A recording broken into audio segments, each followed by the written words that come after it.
নমস্কার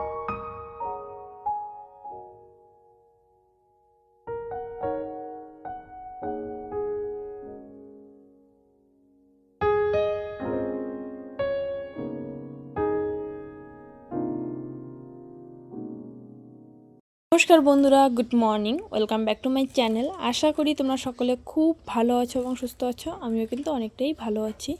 চলে আসলাম নতুন একটা ইন্টারেস্টিং ব্লগ ভিডিও নিয়ে। আজ সকালে উঠে বেশ অনেক কিছু খেতে ইচ্ছে করছিল। তো আমাদের বাড়ির সামনে অনেকগুলো ঘ্যাটকোল পাতা হয়েছে। আমাদের রাজবংশী ভাষায় এগুলোকে বললে মানে আমরা বলি চাম ঘাস। তো অন্যান্য জায়গায় ঘ্যাটকোল, খারকোল অনেক কিছুই বলে থাকে। তো সেসব করা বাদ দিলাম। দেখো কত পরিমাণে তাজা তাজা গাছ, সেই জন্য বোন আর আমি তুলতে এসেছি। আমার ভীষণ খেতে ভালো লাগে। ডাঁটাগুলোর হচ্ছে কি বলে সবজি প্লাস ভাজা, আর পাতাগুলোর তো বাটা খাওয়া যায়। তো মাকে বলেছি যে একটু পাতার বাটা করার জন্য, আর হচ্ছে ডাঁটাগুলোর একটু সবজি করার জন্য। আর দেখো ছেলেকে নিয়ে ভয়েস দিলে যা হয়, ও একটু ভয়েস দিচ্ছে। শেষ পর্যন্ত কিন্তু এতগুলো হয়েছে। আমি কাটতে বসবো সেই সময়ই ওই যে ছেলে ঘুম থেকে উঠে পড়েছে। আর দোলনা থাকলে তো, দোল না দিলে ওরা থাকে না, সেই জন্য যে দুলতে এসেছি। ছেলেকে দোল খাওয়াচ্ছি, আর বোন কিন্তু ওইদিকে সবজিগুলো মানে ঘ্যাটকলগুলো কেটে দিচ্ছে। মা পুজো করেই আর কি ভাত বসাবে। অনেকটাই লেট হয়ে গেছে, কারণ সকালবেলা বৃষ্টি হয়েছিল, আবহাওয়াটা একটু অন্যরকম। ছেলেকে যে ঘুমিয়ে দিয়ে চলে আসছি ঘর গোছাতে। ঘর গোছানো এখনও পর্যন্ত হয়নি। আর আমার ছেলে এখন এত কথা বলে, ওকে নিয়ে যখন মানে ছেলেদেরকে নিয়ে বেশিরভাগটার সময়টাই আমি ভয়েসটা দিই, কারণ সময় পাই না ঠিকঠাক। আর ওই সময়ের মধ্যেই কিন্তু সবটা আমাকে মেনটেন করতে হয়।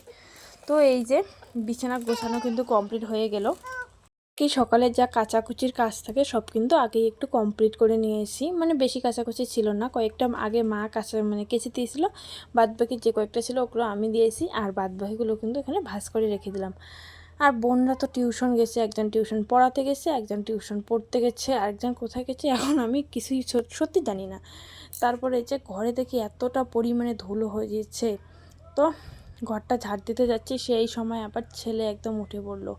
আর এই জায়গাটায় এত মানে ওষুধ রাখা হয়, এতবার পরিষ্কার করি কেন যে এতটা ধুলো হয় বুঝতেই পারি না। আর আমাদের ঘরে যেহেতু মানুষ সব মানে আমাদের কৃষক ফ্যামিলিতে সবসময় জুতো পরা, আমি পরি কিন্তু সবাই পরবে এমনটা নয়, সবসময় পরা মানে হয়ে ওঠে না, সেই জন্য কিন্তু ঘরে এতটা আর কি বেশি পরিমাণে ধুলো থাকে। তারপর মা আম কেটে দিল, এটা পাকা আম, ও একটা কাকিমাদের, ওদের বাড়িতে আম খেতে গিয়ে দিয়েছে আর কি।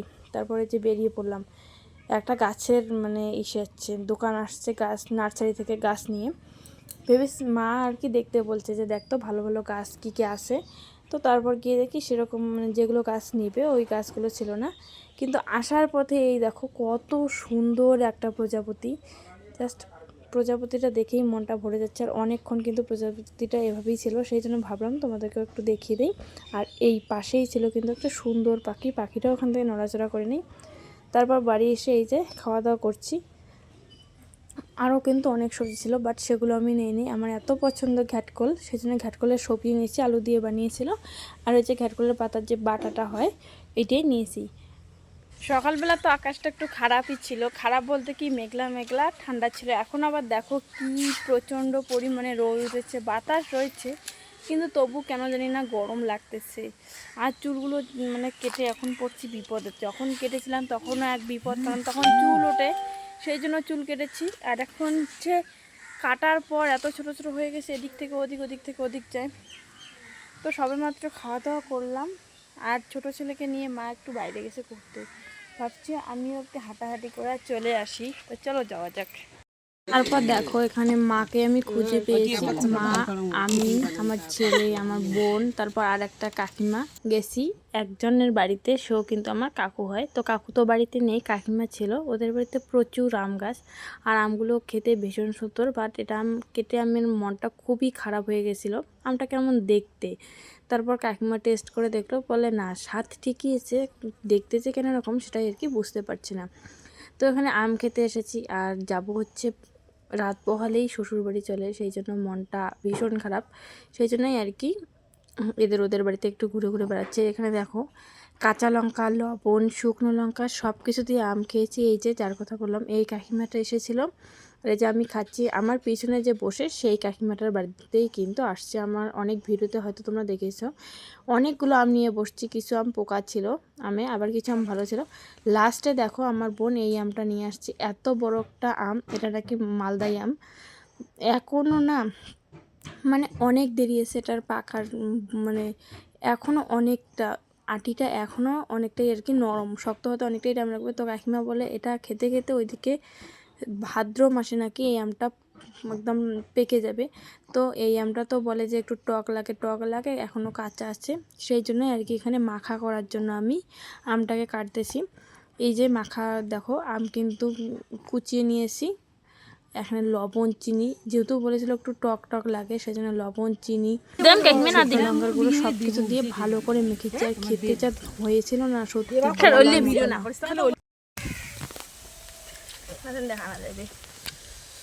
দেখা।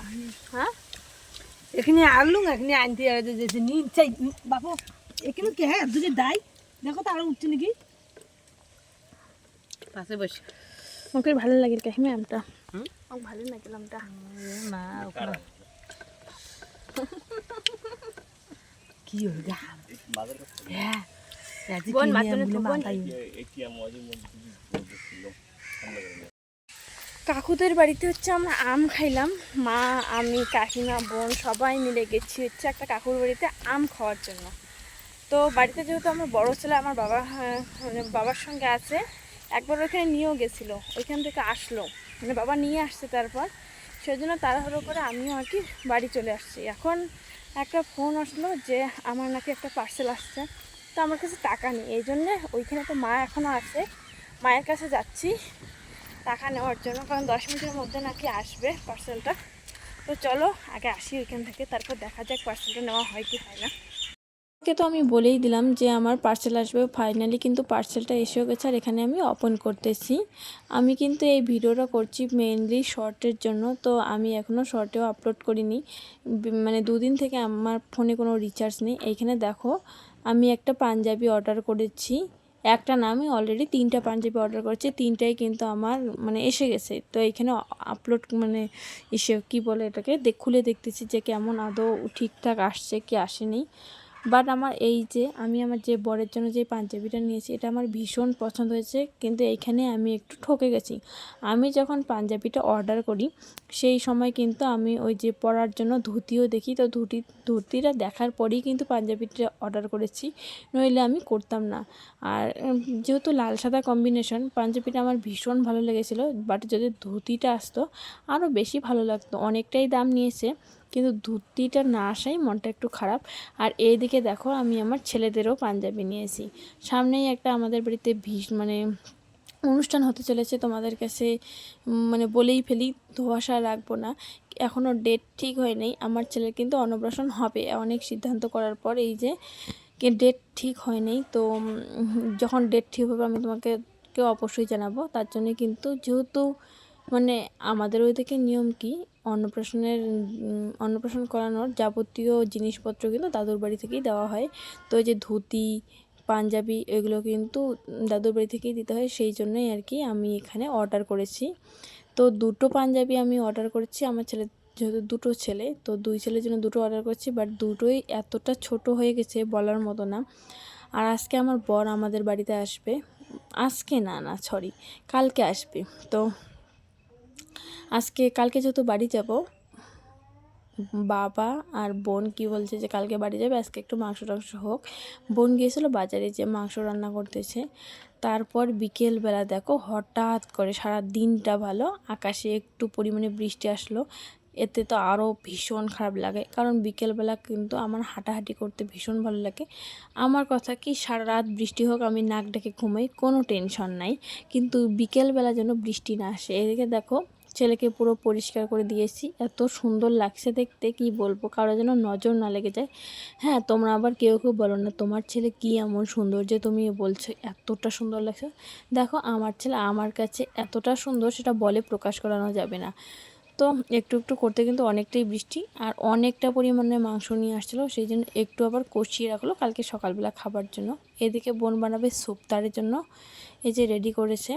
আর আমি খাবো গিয়ে একটু ভাত। দেখছি যে লতা একটু রয়েছে, তোমাদেরকে তো বলেইছিলাম যে অন্যান্য অনেক সবজি রান্না করেছে দুপুরবেলা, বাট আমি ঘ্যাটকল দিয়েই খেয়েছি, কারণ ঘ্যাটকল খেতে আমার ভীষণ ভালো লাগে। আর এখানে চিকেনও হয়ে গেছে, তো ভাবছি একটু চিকেন আর কি টেস্ট করে দেখবো কেমন হয়েছে সবজিটা, সেই জন্য এই যে এখানে চিকেন নিতে এসেছি। আর যেহেতু মানে রাত্রিবেলা আর কোনো রকমের তরকারি রান্না করা হবে না, সেই জন্যই আর কি আলু দিয়েছে, একটু ঝোল ঝোল করেছে যাতে সেটা দিয়ে আর কি ভাত খাওয়া যায়। নইলে আমার কেন জানি না মাংসর মধ্যে আলু জিনিসটা আমার একদমই ভালো লাগে না। কারণ আমি মনে করি প্রত্যেক দিন তো অনেক রকমের সবজি খাই, যেদিন একটু মাংস খাই ভালো মন্দ, সেদিন ওই জিনিসটার স্বাদ কেন না অন্য জিনিস দিয়ে কেন নষ্ট করি, যেটা যেমন সেটা ঠিক তেমনই খেতে কিন্তু বেশি ভালো লাগে। কথা বলতে মাংসটার মানে অতটাও টেস্ট হয়নি, মোটামুটি চালিয়ে নেওয়া যায়। আর আমি কিন্তু মাংসর কাটা খেতে বেশি পছন্দ করি, সেটা চিকেন হোক বা মাটন হোক। নইলে আমি মাংস খাই না, কারণ দাঁতে আটকে যায়। আমি কাটার জন্যই কেবলমাত্র মাংসটা খাই। বিকেলবেলাতে আবার আসছি আর একটা কাকুদের বাড়িতে। তোমরা হয়তো বলবে তোমার এত কাকু কেন, সত্যি কথা বলতে আমার অনেক কাকু। আর আমার কাকুদের বিয়ে না হতেই কিন্তু আমার বিয়ে হয়ে গেছে। এই যে আমার কাকুর কিন্তু সামনেই বিয়ে, তোমাদের খুশির খবরটা দিয়েই দিলাম। তো সামনেই কাকুর বিয়ে, এই হচ্ছে আমার কাকুর বাড়ি। তো এখানে অনেকে গল্প করলাম, করে কিন্তু এই যে বাড়ির দিকে রওনা। বাইরে বেরিয়ে দেখি যে না, কাঁঠালের একদম আয়োজন বসে গেছে। আসলে আমাদের বাড়িরই একটা গাছ কেটেছে, সেইখান থেকে কাঁঠালগুলো ছিল, ওইখান থেকে একটা ভাই আর কি তুলে নিয়ে আসলো।